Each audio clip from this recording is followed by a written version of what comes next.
শুধু নাম প্রেম পিপাসু আমার গৌর গোবিন্দ চরণ কমলের মতো সুপ্রিয় ভক্তগণ, ভক্তিমতী মা জননীগণ, আপনারা সবাই কৃপার মূরতি। আমি অধম কীর্তনিয়া কানুদেব সরকার। তাই সর্বপ্রথমে আপনাদের চরণে আমার এই মাথা নত করছি। লীলা পরিবেশনের মাধ্যমে আমার অনেক ভুল ত্রুটি হবে, নিজ সন্তান জ্ঞানে ক্ষমা করে চরণে স্থান দেবেন। আপনাদের কৃপা শক্তিতে যেন আমি প্রাণ ভরে গাইতে পারি আমার গৌর গোবিন্দের গুণকীর্তন। নেতায় গৌর হরি বল হরি।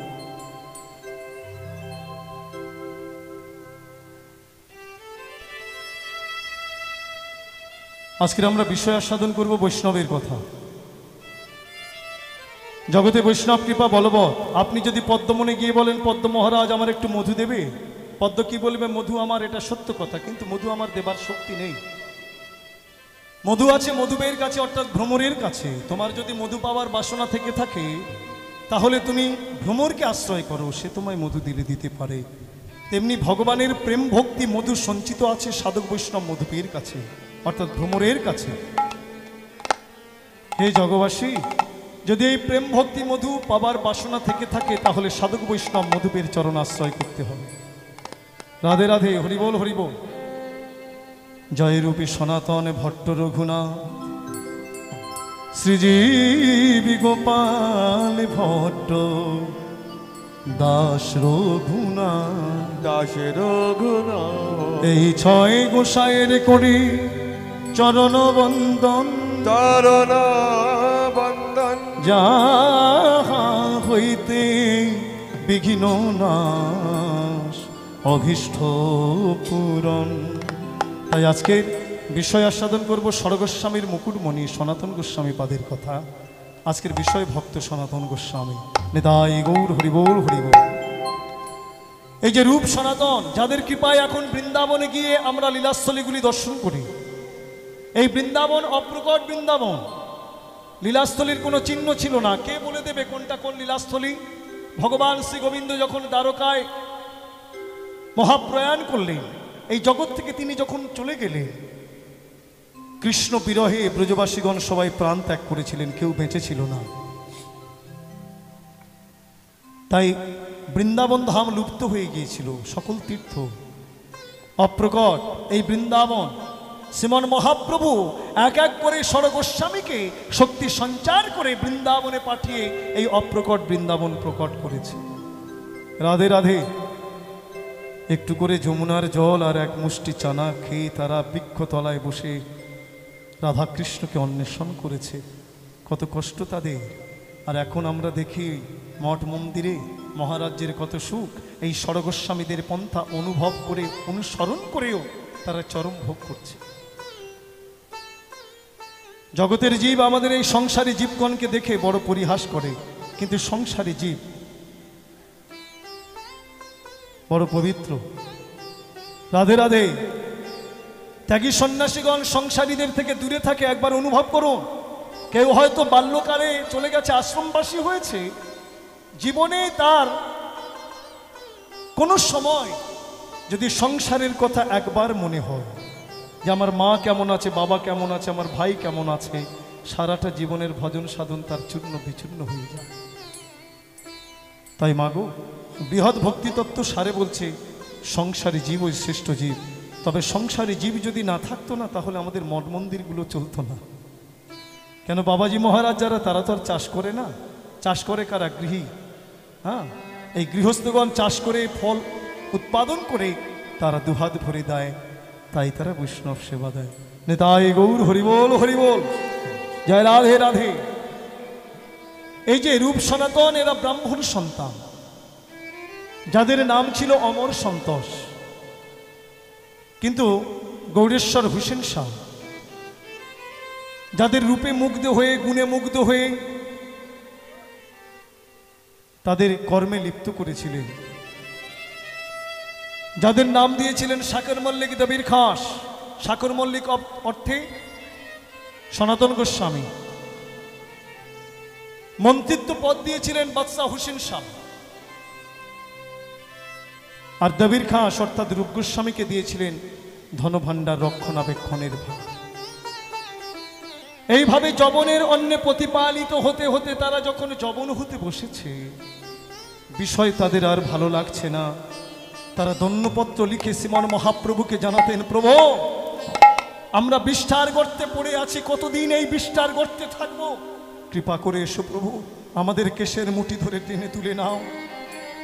শ্রীমান মহাপ্রভু এই দুটি ভাইয়ের জন্য এলেন কোথায়? রামকেলি গ্রামে। গভীর রাত, ভক্তসনে আগমন করেছে, মঠ মশাল দাউ দাউ করে চলছে, চতুর্দিকে ধ্বনিত হচ্ছে হরি বল, হরি বল, হরি বল। একবার বলুন না, মাগো আমি আপনাদের অধম সন্তান, একটু কষ্ট করে হাতটা তুলে একটু বলুন না বাবা, সবাই বলুন না হরি বল, হরি বল, হরি বল, হরি বল। গগনভেদী সেই নামের ধ্বনি। শ্রীমান মহাপ্রভু দুটি বাহু উত্তোলন করে সিংহ গতিতে ছুটে চলেছে, লক্ষ লক্ষ মানুষ পিছনে ছুটে চলেছে। বাদশাহ হুসেন শাহ দর্শন করে শাকর মল্লিককে জিজ্ঞাসা করলেন, শাকর মল্লিক বলো তো কে ছুটে যায়? শাকর মল্লিক বললেন, হুজুর মনে হয় কোনো ফকির টকির হবে। শাকর মল্লিক তুমি আমাকে এত বোকা ভেবেছ? হ্যাঁ, দেখো তো কি আছে ওই মানুষটির মধ্যে। নাড়া মাথা, সর্বাঙ্গে ধুলো মাখা, ছোট্ট একটা অরুণ বর্ণের বসন পরিধানে আছে, কোনো ব্যানার নেই, কোনো প্রচার নেই, লক্ষ লক্ষ মানুষ বিনা স্বার্থে ছুটে চলেছে, আর তুমি বলছো কোনো ফকির টকির হবে? কি মা, কি আছে তার মধ্যে? রাধে রাধে। বাদশাহ হুসেন শাহ বললেন, সাধারণ মানুষ নয়, নিশ্চয় ঈশ্বরের দূত নতুবা পীর পয়গম্বর। যাই হোক, এদের সেবার আয়োজন করো যেন কষ্ট না হয়। সেবার আয়োজন করলেন। ভক্তসনে শ্রীমান মহাপ্রভু রামকেলি গ্রামে বিশ্রাম করছে। গভীর রাত, দুটি ভাই শাকর মল্লিক দেবীর খাস, দুই গুচ্ছ তৃণকরি এক গুচ্ছ দন্তে ধরি পড়িলা গৌরাঙ্গ পদতলে। প্রভু প্রভু কৃপা করো, প্রভু কৃপা করো। দিনহীন কাঙালের মতো দুটি ভাই লুটিয়ে কাঁদছে গৌরাঙ্গ চরণে পড়ে। কেঁদে কেঁদে বলছে, প্রভু সাহস নেই যে তোমার চরণ স্পর্শ করি, তবে তুমি তো দয়ার ঠাকুর, কোনো বিচার করো না, তাই তোমার চরণ স্মরণ করে প্রণাম করছি, আমাদের প্রণাম নাও। মলিন পঙ্কিল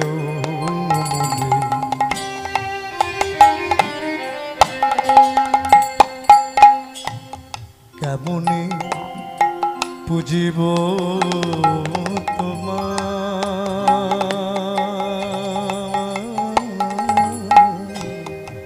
মলিন পঙ্কিল মনি কেমনে পুজিব তোমার পারে কি তৃণপোষিতে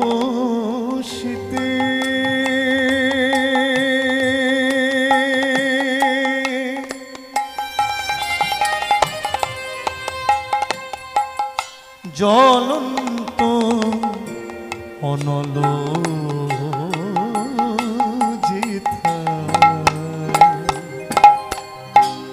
মলিন পঙ্কিল মনে কেমনে পুজিব তোমায়। মলিন পঙ্কিল হরিবল হরিবল হরিবল। কেমনে পুজিব তোমার তুমি পুণ্যের আধার,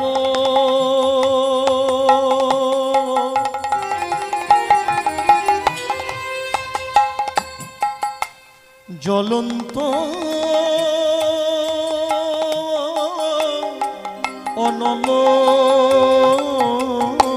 সম, তুমি পুণ্যে আধার প্রভু হে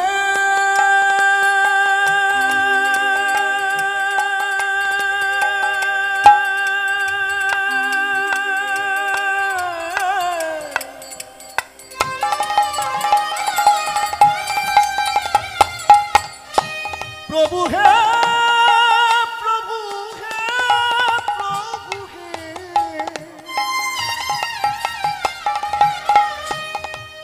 যবন সেবী পামর মোরা দুটি ভাই, তুমি পুণ্যের আধার জ্বলন্ত নন সম, আমি পাপী তৃণ সম, আমি পাপী তৃণ সম। কেমনে বুঝিব বল মলিন পঙ্কিল মনে, কেমনে বুঝিব তোমায় মলিন পঙ্কিল।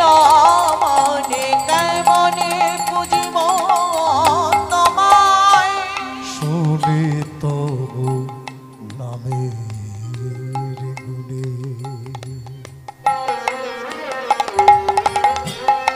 তরে মহা পাপী জনে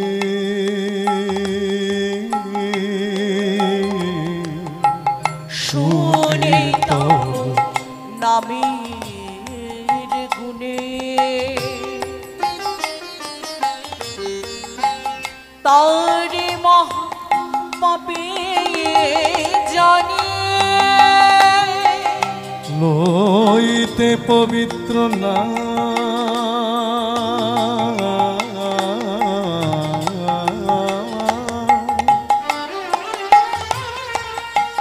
লইতে পবিত্র নাম, কাঁপে মম হৃদয়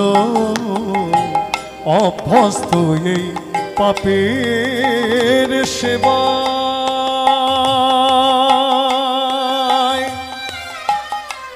জীবন কাটিয়া যায় বলে করি কেসে ধরি, বল করি সে করি, দাও হে উপদয়াশ্রয়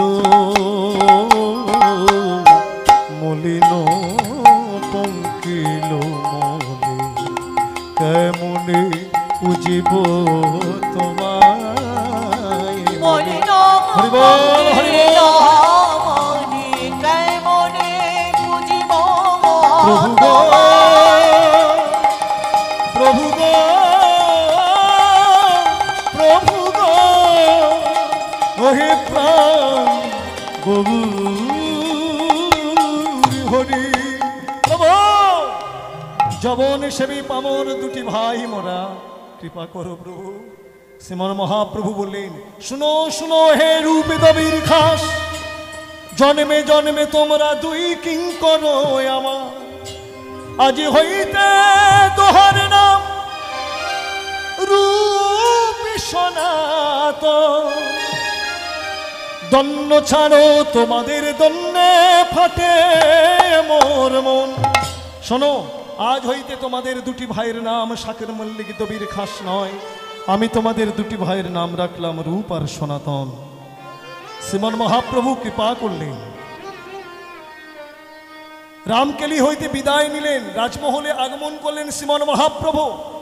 যেদিন হতে শ্রীকৃষ্ণ চৈতন্য ভগবানের কৃপা লাভ করেছে, এদের বিষয়ে আর মন বসে না, বিষয় ত্যাগ করবার চেষ্টা করতে লাগলেন। একদিন রূপ গোস্বামী পাদ নৌকা ভরে ঐশ্বর্য নিয়ে আপন গ্রামে মাধাইপুরে এলেন। অর্ধেকাংশ ব্রাহ্মণ বৈষ্ণবদের, এক চতুর্থাংশ আত্মীয় পরিজনদের বিতরণ করলেন।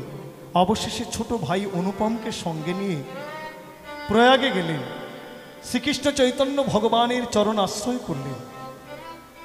রূপ গোস্বামী পাদ প্রয়াগে দশাশ্বমেধ ঘাটে যখন গৌর কৃপা লাভ করছে, তখন সনাতন এই গৌরে হুসেন শাহর কারাগারে বন্দি দশায়। কেন তিনি বন্দি হলেন? সনাতন চিন্তা করেছে, বাদশা যে আমাকে বড় ভালোবাসে, এই ভালোবাসাই হলো আমার বন্ধনের কারণ। যেমন করে হোক এই বন্ধন আমাকে মোচন করতেই হবে, ভালোবাসাটাকে ছিন্ন করতে হবে। তাই রাজকর্মে অবহেলা করে আপন গৃহে বসে বৈষ্ণবদের নিয়ে ভাগবত শাস্ত্র অধ্যয়ন করছে। মাঝখানে বেশ কয়েকটা দিন চলে গেছে। বাদশাহ হুসেন শাহ সনাতনের গৃহে এসে বললেন, শাকর মল্লিক, এইভাবে যদি তুমি ঘরে বসে থাকো তাহলে আমার রাজ্য চলবে কেমন করে? হুজুর, আমার দ্বারা আপনার আর কোনো কার্যসিদ্ধ হবে না, আপনি অন্য লোক এই পদে নিয়োগ করুন।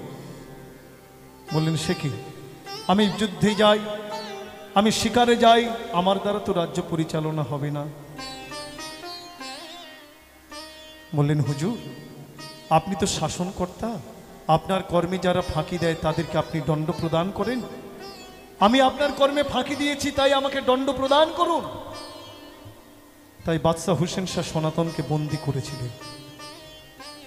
সনাতন যখন কারাগারে বন্দী ছিলেন, সেই সময় রূপগোস্বামী পাদ একটা চিঠি পাঠিয়েছিল, পত্র পাঠিয়েছিল। সেই পত্রে 8টি অক্ষর লেখা ছিল, যাতে কেউ বুঝতে না পারে। 8টি অক্ষর কি? সু হি রা সু জ পা কু কাং। এই 8টি অক্ষর লেখা। মাত্র 24 বছর বয়সে এরা পার্সি ভাষা, সংস্কৃত ভাষা, সকল শাস্ত্রে এরা ব্যুৎপত্তি লাভ করেছিলেন। এদের এই বিদ্যা, এই রূপে মোহিত হয়ে বাদশাহ কর্মে নিযুক্ত করেছিলেন। তীক্ষ্ণ এদের বুদ্ধি, হরিবল। তাই 8টি অক্ষরের মর্ম অনুভব করেছেন সনাতন। কি লিখেছে? এই মর্ম কি? সু, শুম্ভ নামক দৈত্যের কথা চিন্তা করো। রূপগোস্বামী পাদ ইঙ্গিত করেছে, শুম্ভ নামক দৈত্যের কথা চিন্তা করো। হি, হিরণ্যকশিপুরের কথা ভাবো। রা, রাবণের কথা চিন্তা করো। সু, সূর্য বংশের কথা ভেবে দেখো। জ, যদু বংশের কথা ভেবে দেখো। পা, পাণ্ডবগণের কথা চিন্তা করো। কু, কুরু বংশের কথা চিন্তা করো। কং, কংসের কথা ভেবে দেখো। এরাও জগতে এসেছিল, অতুল ঐশ্বর্যের মালিকও হয়েছিল, এরা শক্তিশালীও ছিল, কিন্তু এই জগৎ থেকে এদেরও চলে যেতে হয়েছে। হরিবল, হরিবল, কি সুন্দর কথা। হ্যাঁ, এই জগতে আমরা এসেছি, চলে যাব, চিরদিন কেউ থাকবো না। তাই রূপগোস্বামী পাদ ইঙ্গিত করলেন, নশ্বর এই জগৎ, এই আছে এই নাই, তাই যেমন করে পারো বন্ধন দশা মোচন করে এসে আমার গৌর চরণে শরণ নাও। হরিবল, হরিবল। কারারক্ষক হবু শেখ, যিনি কারা রক্ষা করছিলেন, কারাগারের পাহারাদার, হরিবল, ডেকে বললেন, হবু, তুমি একজন জিন্দা পীর, কোরআন শাস্ত্রে তোমার যথেষ্ট জ্ঞান আছে। পূর্বে আমি তোমার কত উপকার করেছি, আজকের তুমি আমাকে প্রত্যুপকার করো। হবু শেখ জিজ্ঞাসা করলেন, আমাকে কি করতে হবে? বলে, আমি যেই বন্দি দশায় আছি, এই বন্ধন দশা আমাকে মুক্ত করে দাও, মোচন করে দাও। বলে, তা কি সম্ভব? বলে, দেখো, এই যে 8000 স্বর্ণ মুদ্রা তোমার সম্মুখে আমি রাশি করে দিলাম, এই মুদ্রা নিয়ে তুমি আমার বন্ধন দশা মোচন করে দাও, এতে তোমার অর্থও হবে, ধর্মও হবে। এই মুদ্রার লোভে হবু শেখ কি করলেন? সনাতনের বন্ধন দশা মোচন করে দিলেন। মুক্ত হলো সনাতন। কৃষ্ণ তোমার হও বলি, যদি কেউ বলি একবার, মায়াবদ্ধ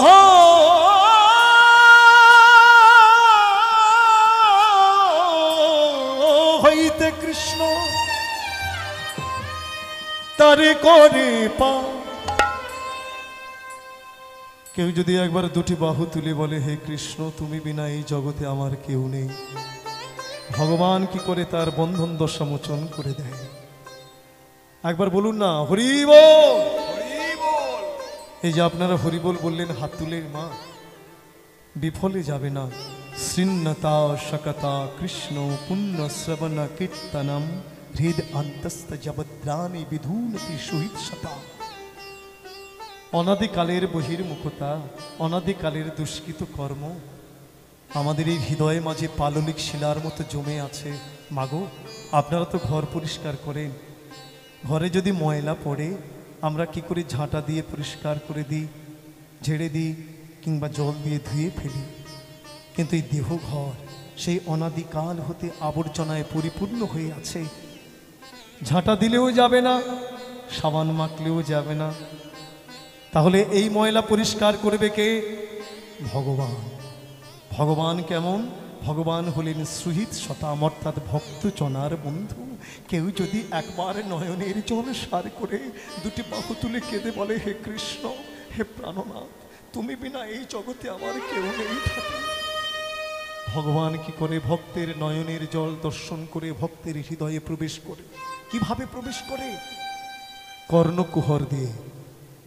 আপনারা প্রশ্ন করতে পারেন যে ভগবান কর্ণের কুহর দিয়ে কেমন করে প্রবেশ করে?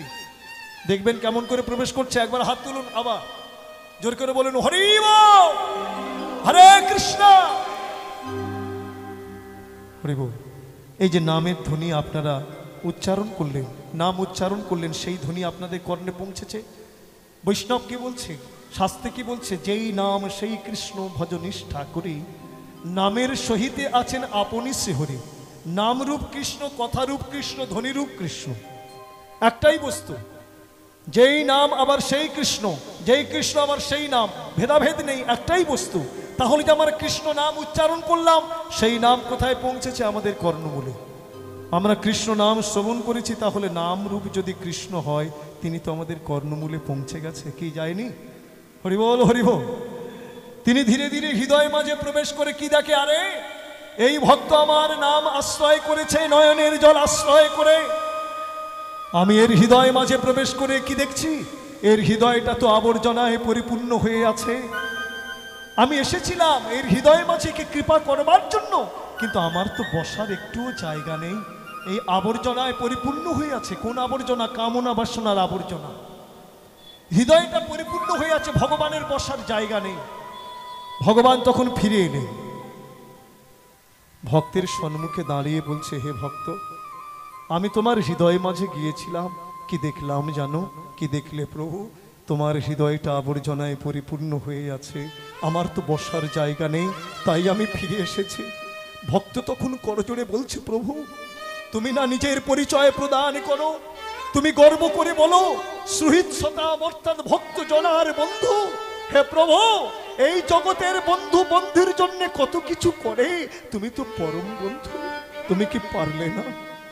তুমি কি পারলে না প্রভু আমার এই হৃদয় মাঝে বসে আমার এই হৃদয়ের যত অভদ্র, যত আবর্জনা নিজ হাতে পরিষ্কার করে দিতে? আহ! ভগবান ভক্তের নয়নের জল দর্শন করে পুনরায় হৃদয় মাঝে প্রবেশ করে কি করে? হৃদন্তস্থ জপত্রাণী বিধূনতে সহিত শতা, যত অভদ্র, যত আবর্জনা নিজ হাতে ঝাঁটা দিয়ে পরিষ্কার করে দেয়। মাগো, হরিবাসরে এসে দেখি অনেকের মন খুব চঞ্চল।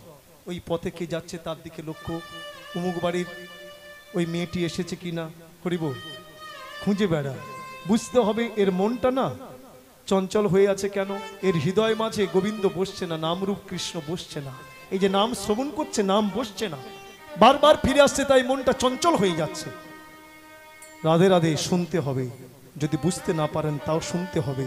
আপনারা ঘর মোছেন তো প্রতিদিন, ওই ঘর মোছা ময়লা মাটির কাপড়টা যদি বালতির মধ্যে নিয়ে ট্যাপের কাছে দেন না, প্রথমে দেখবেন ট্যাপের জল পড়ার সাথে সাথে ঘোলা হয়ে গেছে, আবর্জনায় ভরে গেছে। রেখে দেন, দেখবেন জল পড়ছে, জল পড়তে পড়তে বালতিটা ভরে গেছে, তারপর বালতি হতে না ওই আবর্জনা বেরিয়ে যাচ্ছে। বেরোতে বেরোতে বেরোতে বেরোতে এক সময় পরিষ্কার হয়ে যায়, স্বচ্ছ হয়ে যায়। তেমনি নাম আপনার হৃদয় মধ্যে প্রবেশ করছে, করুক। এইভাবে প্রবেশ করাতে করাতে না, হৃদয় বালতিতে নামরূপ জল প্রবেশ করাতে করাতে এক সময় দেখবেন কামনা বাসনার আবর্জনা দূর হচ্ছে, দূর হতে হতে এক সময় পরিষ্কার হয়ে যাবে। তখন হা কৃষ্ণ গোবিন্দ বলতে না বলতে নয়ন হতে প্রেমাশ্রু বর্ষণ হবে। নিতাই গৌর হরিবোল, রাধে রাধে, নিতাই গৌর হরিবোল হরিবোল। কৃষ্ণ তোমার হও বলি যদি কেউ বলে, একেবারে মায়াবদ্ধ হইতে কৃষ্ণ তারে করে পার। রাধে রাধে। সনাতন মুক্ত হলে ছুটে চলেছে গৌর দর্শনের জন্য, আকুল প্রাণে গৌর হরিকে স্মরণ করছে। গৌর হে,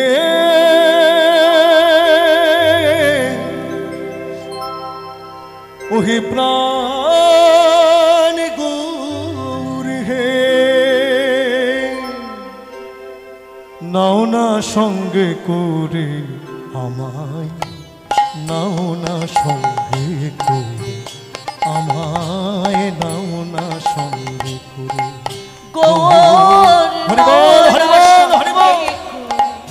প্রভু নাও না সঙ্গে করে।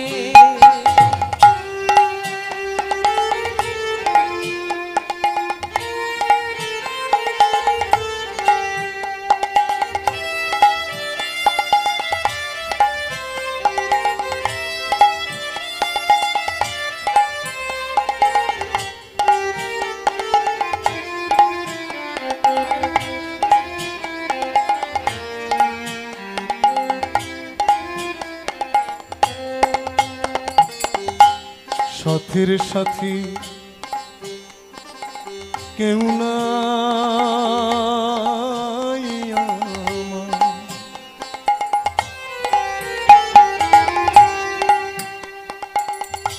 একাই আছি পড়ে গৌর নাও না সঙ্গে করে, আমায় নাও না সঙ্গে করে গৌর নাও না সঙ্গে করে প্রভু নাও না সঙ্গে করে।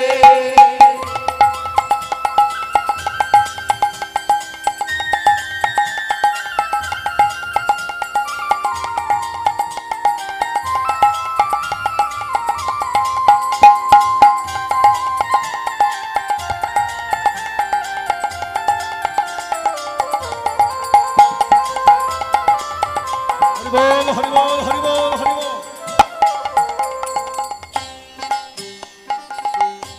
শপিত রথিতে ঘিরে যেমন অভিমন্যু মরে,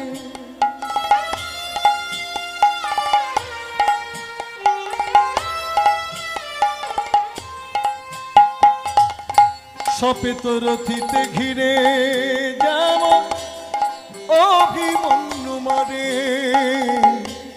তেমনি করে মারে দেহে আমার ছয়টি রিপু মিলে, গৌর ছয়টি রিপু মিলে।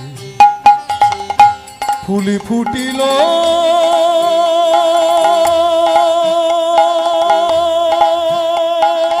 বাসি হবে,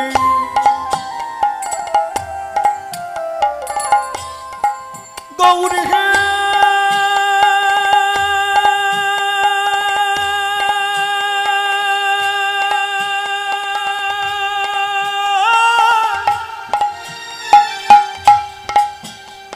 গৌর হে ওহে প্রাণ গৌর হে, ফুলে ফুটিল বাসি হবে, ভ্রমর যাবে উড়ে তেমনি করে আছি পড়ে এই ভব সংসার মাঝে। ওরে ভব সংসার মাঝে নাও না সঙ্গে করে আমায়, নাও না সঙ্গে করে আমায়, নাও না সঙ্গে করে গৌর নাও না সঙ্গে করে প্রভু নাও না সঙ্গে করে। গৌর হে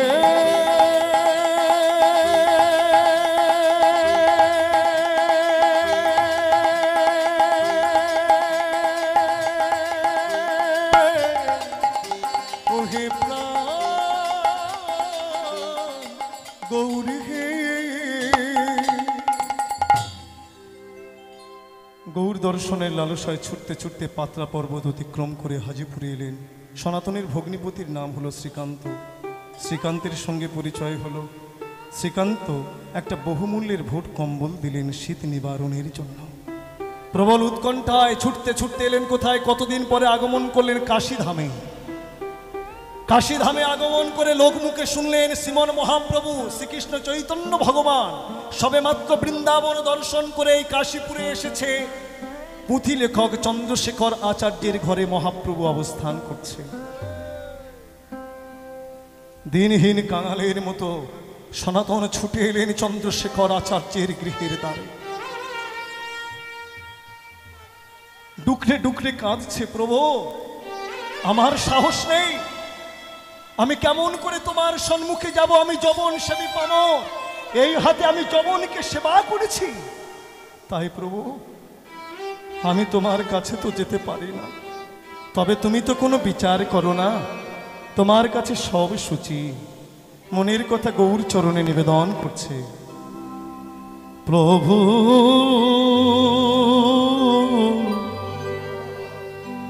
তোমার কাছে সব সূচি, প্রেমিক হলে বুকে ধর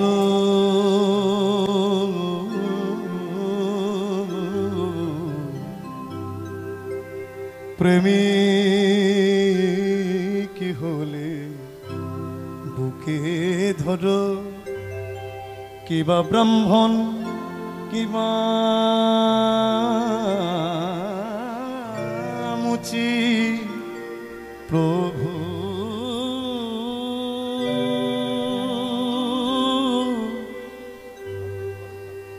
তোমার কাছে সব সূচি।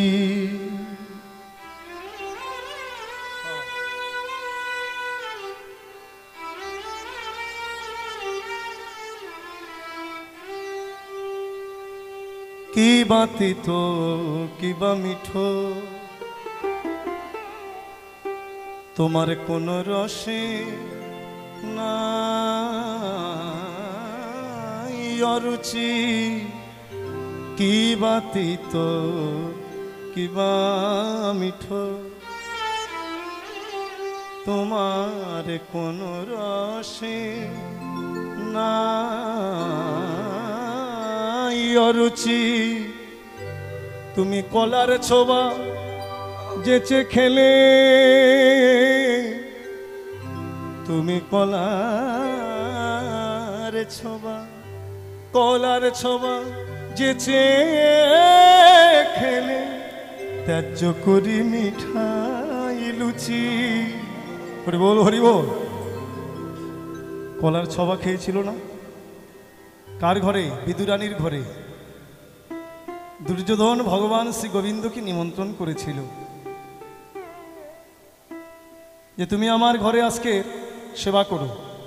মনে বড় অহংকার, এই গোয়ালার ছেলে তো, আজকের এমন খাওয়া খাওয়াবো ওই খাদ্যগুলি চোখে জীবনে দেখে। ভালো মন্দ রান্না করেছিলেন গোবিন্দ সেবার জন্য, কিন্তু সে অন্ন ছিল অহংকারের। আর ভগবান অহংকারের অন্ন গ্রহণ করে না। মাগো, আমরা ভগবানকে কি দিতে পারি? ভগবান বেশি কিছু চায়? ভগবান কি বলেছে আমায় এত তত দাও? কেউ যদি ভালো করে সাজিয়ে দেয়, লুচি মিঠাই দিয়ে পারস সাজিয়ে ভগবানের সম্মুখে দেয়, হ্যাঁ, ভগবান দেখে যে এই ভক্ত আমাকে কত প্রেমে কত আদর করে দিচ্ছে, সেই দিকটা লক্ষ্য করে। ভক্ত কেমন ভাবে দিচ্ছে, তার কতটা আদর, কতটা ভালোবাসা, ভগবানের প্রতি কতটা তার ভক্তি, এইটুকু তিনি দেখেন। তাতে যদি খুঁতকুড়াও হয়, নকুল দানাও হয়, কেউ যদি ভক্তি ভরে ভগবানকে দেয়, ভগবান ওই ভক্তিটুকু গ্রহণ করে। তা না হলে বিদুরানীর ঘরে, হ্যাঁ, ওই যে দুর্যোধন নিমন্ত্রণ করেছে, ভগবান এসেছে, দুর্যোধনের ঘরে পদ রাখতে যাবে, পদ আর রাখতে পারল না, ফিরে নিলে মন মানল না। বিদুরানীর ঘরে প্রবেশ করেছে, বিদুরানী দর্শন করে বলছে, প্রভু তুমি আমার ঘরে এসেছো? হ্যাঁ মা, আমার যে বড় ক্ষুধা, আমি কি তোমায় সেবা দেব? পাগলিনী হয়ে গেছে, গোবিন্দকে কি সেবা দেবে? হরি বল হরি বল। ঝুড়িতে দেখলেন কয়েকটা কলা পেকে গেছে, ওই কলাগুলি নিয়ে গোবিন্দ রূপ দর্শন করতে করতে কি করছে, কলার ছোবা ছাড়িয়ে শ্বাসটা ফেলে দিয়ে গোবিন্দের বদনে তুলে দিচ্ছে। আর গোবিন্দ মায়ের ওই প্রীতিতে, মায়ের ওই প্রেম ভক্তিতে সেই কলার ছোবা গ্রহণ করছে। একবার বলছে না, মা তুমি শ্বাস কেন ফেলে দিচ্ছ? কেন? ওই যে প্রীতি, যে ভালোবাসা, যে প্রেম ভক্তিতে মা দান করছে, এই প্রেম ভক্তি থেকে তিনি গ্রহণ করছে। এইভাবে যদি বলে তাহলে সে প্রেম ভক্তিটা নষ্ট হয়ে যাবে। তাই ভগবান অহংকারের অন্ন গ্রহণ করে না মা। দেখুন, শুধু তাই নয়, ভগবান জগৎ জীবগণকে শিক্ষা দিয়ে গেলেন, যারা ভক্তির পথ আশ্রয় করে, যেখানে সেখানে পাত পারলে হবে না। যারা ভজনশীল ব্যক্তি, সাধারণের কথা দূরে থাক, যারা ভক্তি পথ আশ্রয় করেছে, যারা ভগবত পথে চলাচল করছে, তাদের উদ্দেশ্যে বলি, যেখানে সেখানে অন্ন পেলে দোষ হয়। কেমন? ভজনের ক্ষতি হয়ে যায়। কে কোন প্রীতিতে কিভাবে সেবা দিচ্ছে সেটা তো আমরা জানবো না। বিবেকানন্দের কথা চিন্তা করুন, বিদেশে যখন বক্তৃতা তিনি দিয়েছিলেন, এক বাল্য বিধবা স্বামী বিবেকানন্দকে নিমন্ত্রণ করে ঘরে এনেছিলেন। স্বামীজি বসে আছে, কি তার রূপ, অঙ্গ হতে জ্যোতি প্রকাশিত হয়েছে, আলো করে বসে আছে শয্যায়। আর ওই রমণী তিনি অন্ন সেবা দেবার জন্য ওই রন্ধন করছিলেন, হঠাৎ নয়ন পড়ল স্বামীজির প্রতি। কিন্তু স্বামীজির এত রূপ, সেই রূপে মুগ্ধা হয়ে না ওই অন্ন ব্যঞ্জন রন্ধন করতে করতে তিনি মনে বাসনা করে বসলেন, আহ, ইনি যদি আমার জীবন সঙ্গী হতো, এত সুন্দর রূপ, এত সুন্দর রূপের মানুষ, ওকে যদি আমার এই হৃদয়ে পেতাম তাহলে আমার হৃদয়ে শীতল হতো। এই কামনা নিয়ে তিনি যে রন্ধন করেছে, সেই রন্ধন করার পরে স্বামীজিকে সেবা দিয়েছে।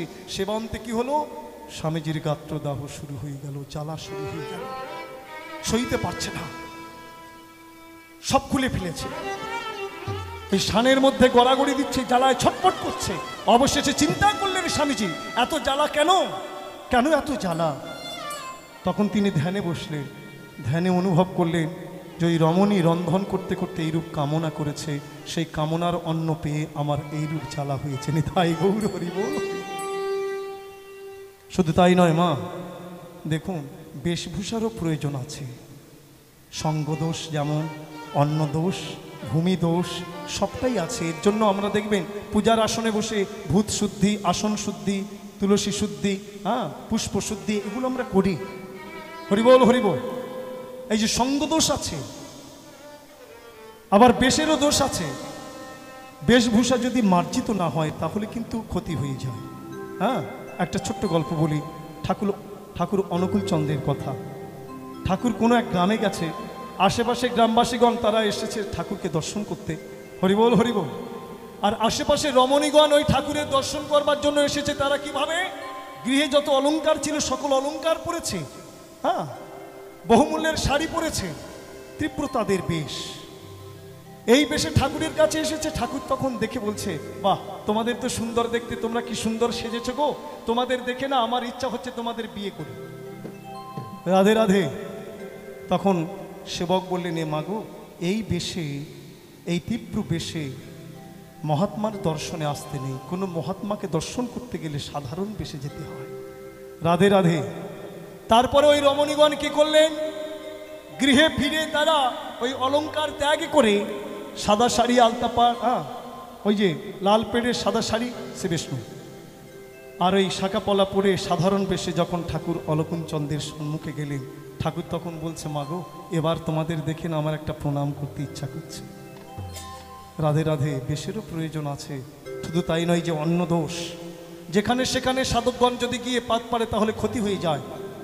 এহেন পিতামহ ভীষ্ম, যিনি সরসজ্জায় 56 দিন তিনি কষ্ট ভোগ করেছেন, শায়িত ছিলেন কুরুক্ষেত্রের মাটিতে। যখন ভগবান কৃষ্ণর সঙ্গে পঞ্চ পাণ্ডব এলেন পিতামহ ভীষ্মের কাছে, এক এক করে সবাই প্রণাম করেছে। অবশেষে ভগবান কৃষ্ণচন্দ্র যখনই প্রণাম করলেন, প্রণাম করার সাথে সাথে কি হলো, পিতামহ ভীষ্মের সর্বাঙ্গ শিহরণ জেগে উঠল। কে কে গো, কে আমায় প্রণাম করলে? এ কি কৃষ্ণ, তুমি কেন আমায় প্রণাম করলে? তুমি কেন প্রণাম করলে কৃষ্ণ? ভগবান শ্রীকৃষ্ণ তখন বললেন, পিতামহ, তুমি যে আমার গুরু তুল্য, তাই গুরু জ্ঞানে আমি প্রণাম করেছি। না না না কৃষ্ণ, তা নয়। আমি জানি তুমি কেন আমায় প্রণাম করলে। কেন প্রণাম করলাম পিতামহ? আমার যে উত্তরায়ণের সময় এসে গেছে, আমাকে যে চলে যেতে হবে। হরিবল। পিতামহ ভীষ্ম 56 দিন কুরুক্ষেত্রের মাটিতে কষ্ট ভোগ করেছেন। কেন? তখন ছিল দক্ষিণায়ন। আর এই দক্ষিণায়নে না দেবতাদের বিশ্রামের সময় স্বর্গের দ্বার বন্ধ থাকে। পিতামহ ভীষ্ম চিন্তা করলেন, এই সময় যদি আমি প্রাণ ত্যাগ করে স্বর্গে যাই, স্বর্গের দ্বারে আমাকে 56 দিন অপেক্ষা করতে হবে। তবে অপেক্ষা যদি করতে হয় 56 দিন, স্বর্গের দ্বারে অপেক্ষা কেন, এই ধরিত্রীতে অপেক্ষা করব কেন? সেই ভগবান তো এই ধরিত্রীতে অবতীর্ণ হয়েছে, আমার প্রভুর দর্শন করব। তাই তিনি 56 দিন কষ্ট পেয়েছে। যুধিষ্ঠির আদি পঞ্চ পাণ্ডব করজোড়ে বললেন, পিতামহ, তুমি তো চলে যাবে, আমাদের কিছু হিত উপদেশ দিয়ে যাও, যা আমাদের জীবনের মঙ্গল হবে। তখন পিতামহ ভীষ্ম হিত উপদেশগুলি দিচ্ছে, আর দূরে দাঁড়িয়েছিলেন কে? পাঞ্চালী অর্থাৎ দ্রৌপদী। দ্রৌপদী দাঁড়িয়ে পিতামহ ভীষ্মের এই উপদেশগুলি শ্রবণ করে অট্টহাসি হাসছে, ব্যঙ্গচ্ছলে মুখটি বাঁকিয়ে অষ্টহাসি হাসছে। তখন যুধিষ্ঠির বললেন, পাঞ্চালী, ছি ছি ছি ছি ছি ছি, একই তুমি একই কর্ম করছো? পিতামহ ভীষ্ম আমাদের হিত উপদেশ দিচ্ছে, যে উপদেশগুলি জগতে বড় বিরল, আর তুমি সেই উপদেশ শ্রবণ করে হাসছো, ব্যঙ্গোচ্ছলে পরিহাস করছো। তখন পাঞ্চালী বললেন, অপরাধ নেবেন না। আজকের যে পিতামহ ভীষ্ম হৃদ উপদেশ দিচ্ছে, একবার জিজ্ঞাসা করুন এই উপদেশগুলি কোথায় ছিল যেদিন ভারী রস্যবায় দুরাচার দুঃশাসন আমার বস্তু ধরে টেনেছিল মজ্জ দেবার জন্য? সেদিন কোথায় ছিল এই হৃদ উপদেশগুলি? সেদিন কেন ওই দুঃশাসনকে হৃদ উপদেশ দেননি? পিতামহ ভীষ্ম বললেন, মাগো তুমি ঠিক বলেছ মা, সেদিন আমি প্রতিবাদ করতে পারিনি। প্রতিবাদের ভাষা আমার মুখে এসেও বেঁধে গেছে। কেন জানো মা? আমি যে দুরাচার দুর্যোধনের অন্ন খেয়েছি, ওই দুরাচার দুর্যোধনের অন্ন খাওয়ায় প্রতিবাদের ভাষা আমার মুখে এসেও বেঁধে গেছে, আমি প্রতিবাদ করতে পারিনি। তাহলে পিতামহ আজকের কেন হৃদ উপদেশগুলি দিচ্ছেন? কেন দিচ্ছি জানো মা? ওই যে দুরাচার দুর্যোধনের অন্ন খেয়ে আমার দেহে যত রক্ত জমেছিল, এই শত সহস্র তীরের আঘাতে সকল রক্ত আমার দেহ হতে ঝরঝর করে ঝরে পড়ে গেছে। তাই আজকের আমি হৃদ উপদেশগুলি দিতে পারছি। রাধে রাধে। তাই ভগবান শ্রীকৃষ্ণ ওই অহংকারের অন্ন গ্রহণ করেনি।